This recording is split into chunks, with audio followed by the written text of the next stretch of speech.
Good morning. Thank you for joining me in this morning mindfulness practice. I'm looking forward to today. I don't know what's going to happen, but I just know that I'm taken care of, that whatever has to happen will happen in order to allow me to be guided to a higher purpose. And I'm going to read the last chapter of Deepak Chopra's The Seven Spiritual Laws of Success.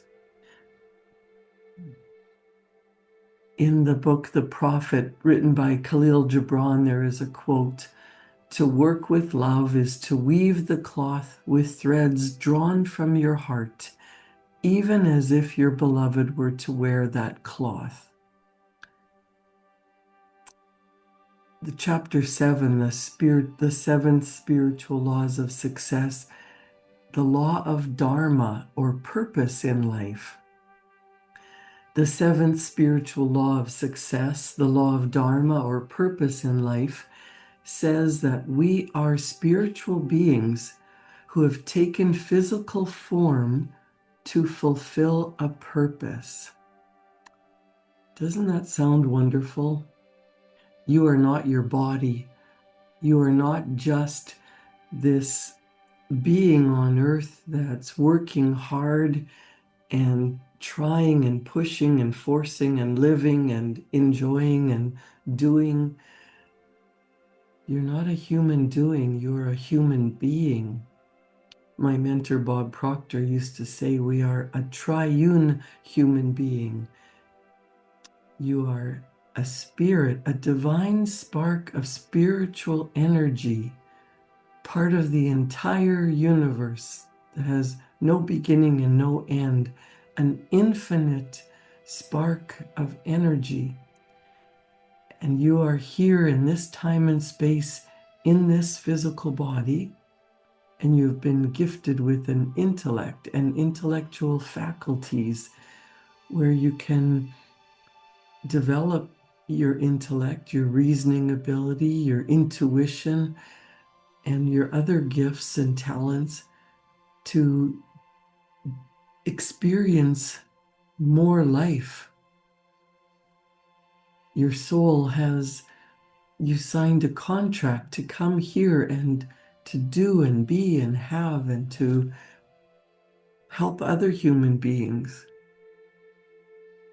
We're not just a physical body trading time for money. We're not just a physical body that came as a baby and grows into a child and a toddler and a teenager, an adult, an older person, and then dies. There's something more. There's something we're meant to do to fulfill a purpose. Everyone has a purpose in life. Deepak Chopra says everyone has a unique gift or special talent to give to others. And for every unique talent and expression of that talent, there are also unique needs. When we blend this unique talent with service to others, we experience the ecstasy and exaltation of our spirit. This is the goal of all goals. There are three components to the law of dharma. The first component says that each of us is here to discover our true self, to find out that we are spiritual beings or divinity in disguise. The second component of the law of dharma says that each of us has a unique talent that we are here to express. Our talent is so unique that no one else alive has that talent or that expression of that talent. When we are expressing our unique talent, or more than one talent in many cases, we are happy and we lose track of time. The third component of the law of dharma says that we are here to serve our fellow human beings with our talent. By asking the question, how can I help all those with whom I come into contact? We combine the expression of our unique talent with service to humanity and make full use of the law of Dharma. The experience of our spirituality, coupled with the expression of our talent in service to humanity, gives us access to unlimited abundance. This is a spark that generates abundance, and it's permanent, not temporary, because this is the real way abundance is achieved. By asking the question, how can I help, instead of what's in it for me, we go beyond the internal dialogue of the ego into the domain of our spirit, that part of our awareness where we experience our universality.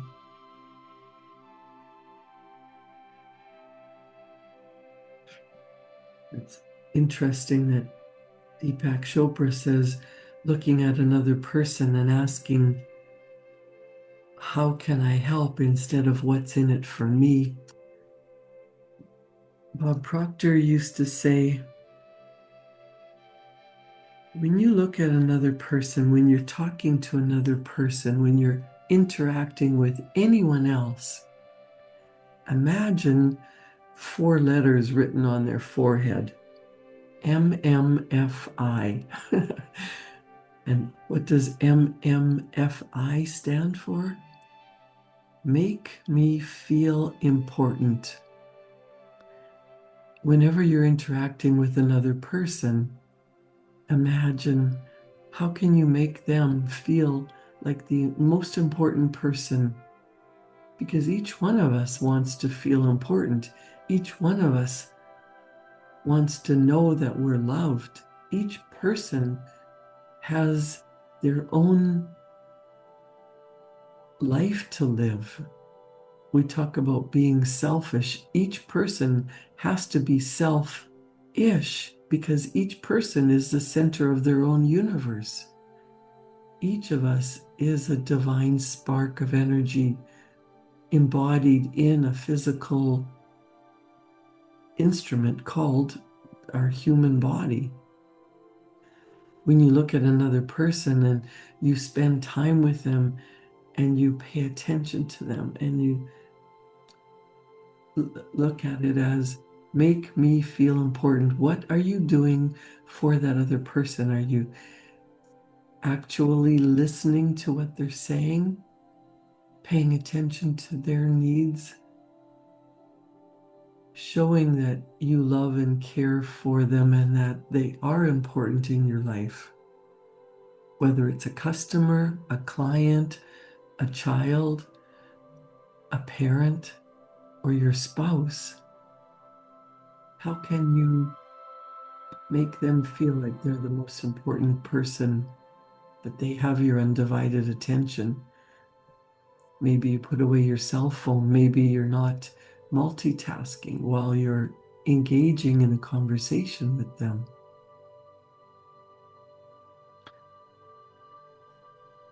Deepak Chopra says, the law of Dharma implies more than seeking work that we love. It implies our unique destiny, our place in the cosmic plan. It implies a shift in consciousness that begins when we align ourselves with our highest vision and then become the manifestation of that vision.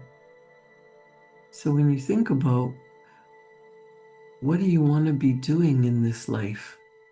What do you want to have out of this life? What are you creating in this lifetime?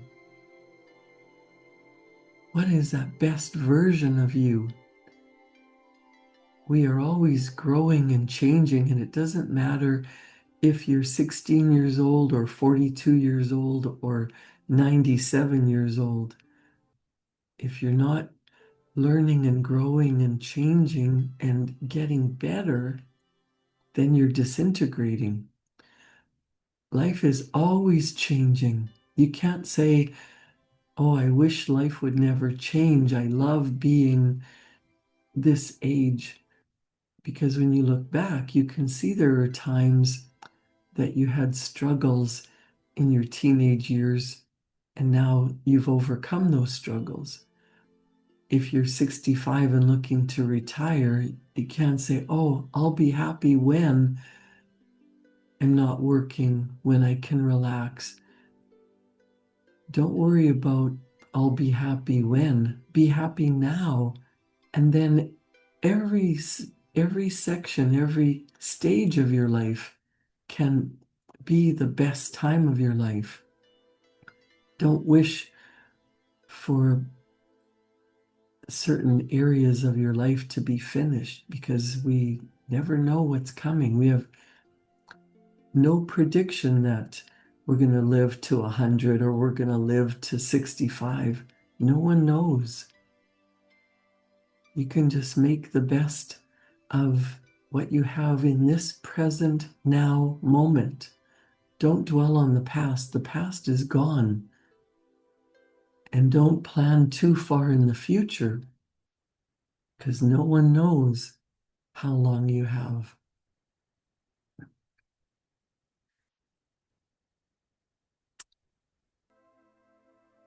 The law of Dharma implies more than seeking work that we love. It implies our unique destiny, our place in the cosmic plan.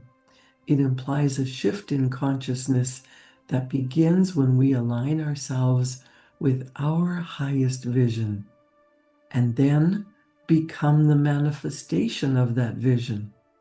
The force that serves as a bridge to such transformation is also known as Dharma. First comes a moment when we realize that life cannot succeed without a vision. Then we arrive at the biggest mystery of all. What is the meaning of our lives in the scheme of the universe? Deepak tells us the root of the word Dharma in Sanskrit gives us a valuable clue. It means to uphold. We know that we've become part of the cosmic plan when the universe upholds and supports us. The seventh spiritual law of success brings the preceding 6 laws to fruition. For when we master the law of Dharma, the whole universe is on our side. Every law and power of nature comes to our aid and supports us spontaneously. So I'm just going to read the table of contents so you understand. The 7 laws are: number 1, the law of pure potentiality. Number 2 is the law of giving and receiving.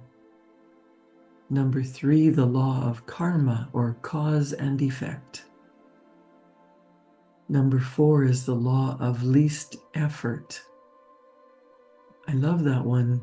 It means you don't have to force and push and demand your own way.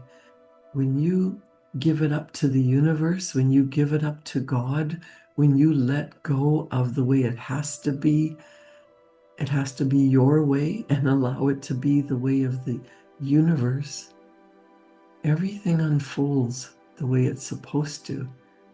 You decide what you want. You create a vision. You start moving in that direction, and the universe opens up to infinite possibilities and potential, greater, more wonderful than you could ever have designed and developed and planned and done on your own. There is the law of intention and desire, the law of detachment, and now I'm reading the law of Dharma, or purpose in life. Every law and power of nature comes to our aid and supports us spontaneously, says Deepak Chopra. He says self-exploration isn't a task we accomplish and then abandoned, every person is a never-ending project of the universe. Isn't that good? You're never finished. You're always changing, developing, growing, becoming. Every person is a never-ending project of the universe. That's why when you study personal development, professional development, when you start to understand the laws of the universe and that you can do or be or have anything that you want, you don't just study for a day, a week, a year, 6 months, or 10 years. You can study for the rest of your life. You can become better and better and better. I like to think that I am continually growing and expanding and changing and developing, and that today is not the best I'll ever be in my life, but that I will continue to improve. Every person is a never-ending project of the universe. We are like ships in the night, and the current that holds us up and carries us toward the dawn is Dharma. If we open our spiritual eyes and see through the illusion of our conditioning, then the path of Dharma beckons us. It was there all along. It is there now, at this very moment, calling out from the depths of our own awareness. Deepak says, if you want to experience the law of Dharma, there are several things you can do. The first is to seek your higher self through spiritual practice and discover your divinity. The second is to find your unique talents, and the third is to serve humanity with the expression of your talents. If money was no concern and you had all the time in the world, what would you do? Think about that for a moment. You don't have to grind it out to earn a paycheck, to pay the bills, to try to get out of debt, to buy what you want to buy. Money is just a servant. It is an exchange. So you don't have to worry about how much money you have or what things cost. You don't have to worry about paying your bills. Money is no concern. You have all the time in the world. You don't have to worry about putting in a 12-hour day at work. You don't have to worry about time and money. What would you do?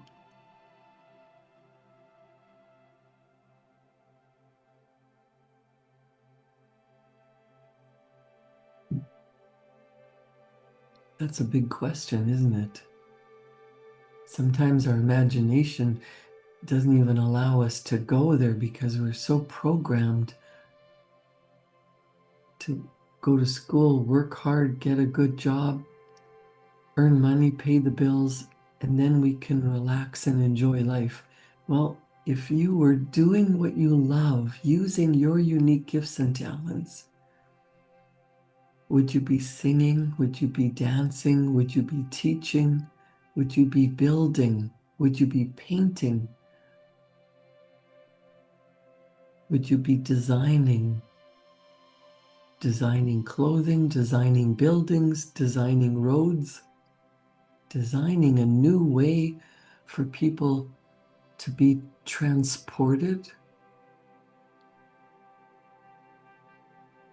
You have no limits. Deepak says, if you would still do what you are currently doing, then you are in Dharma because you have a passion for what you do. How are you best suited to serve humanity? Answer that question, put it into practice, and you can generate all the wealth that you want. That's a nice way, a different way of saying, do what you love and the money will come. There are people who love life, who enjoy what they do, and money is pouring into their bank account faster than they can spend it because they do what they love and they love what they do. They didn't put themselves or have their family put them in a box, get chained to a desk and told that this is the work that you have to do. What do you want to do? What do you love to do? There are people who have said, I would love to be an artist, create beautiful paintings. But then I was told that that would be great as a hobby, but artists would starve to death. You can't make money being an artist. And that's just a belief. Somebody said that over and over and over until it was programmed into many people's ideas. And then you think, oh, if I just paint beautiful paintings, I have to get a job to pay the bills. That's not true at all. You could make a living being an artist, a musician, a teacher. If your desire is to take care of people, what does that mean to you? What does that look like? How would you be serving others? Where you're happy and healthy and you're making their life more beautiful. And you don't have to worry about how much it costs, how much you get paid. When your creative expressions match the needs of your human beings, the fellow human, I'm going to quote from Deepak Chopra. He says, when your creative expressions match the needs of your fellow humans, wealth spontaneously flows from the realm of the spirit to the world of form. You begin to experience your life as a miraculous expression of divinity, not just occasionally, but all the time. And you will know true joy and the true meaning of success, the ecstasy and exaltation of your own spirit.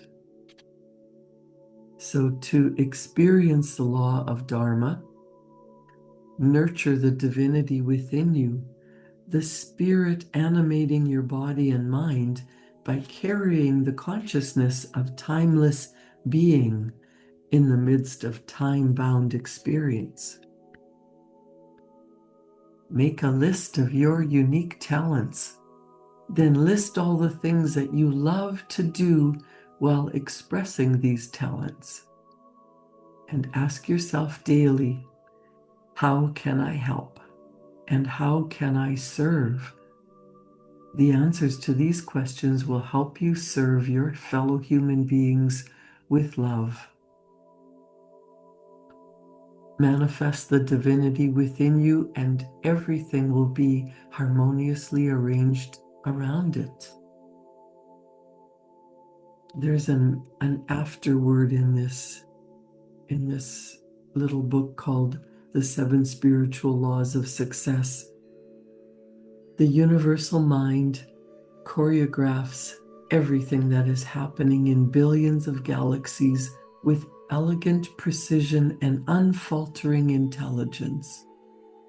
Its intelligence permeates every fiber of existence, from the atom to the cosmos.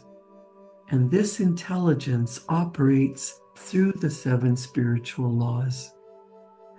When we put our attention on these laws, and practice the steps outlined in this book, we can manifest anything we want, all the affluence and success that we desire.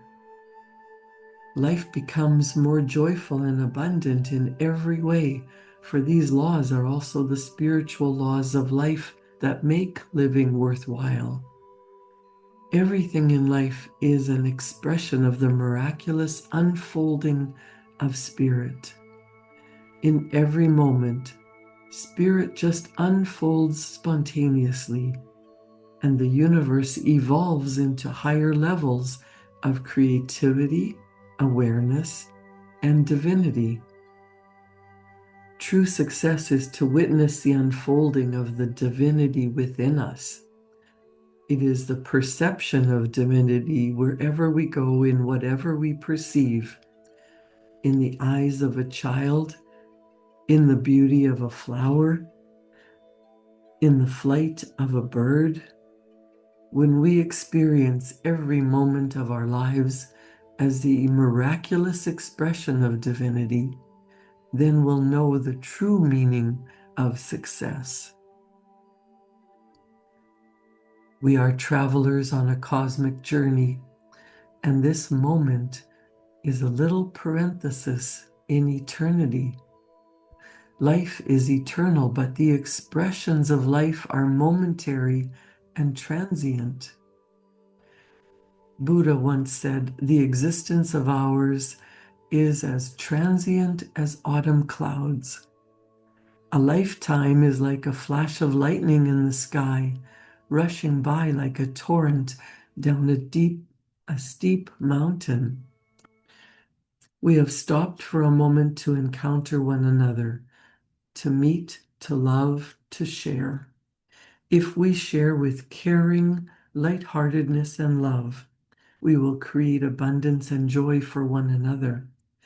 And then this moment will have been worthwhile.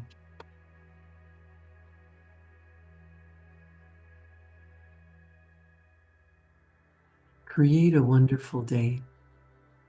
Ask yourself every day, how can I help? How can I serve?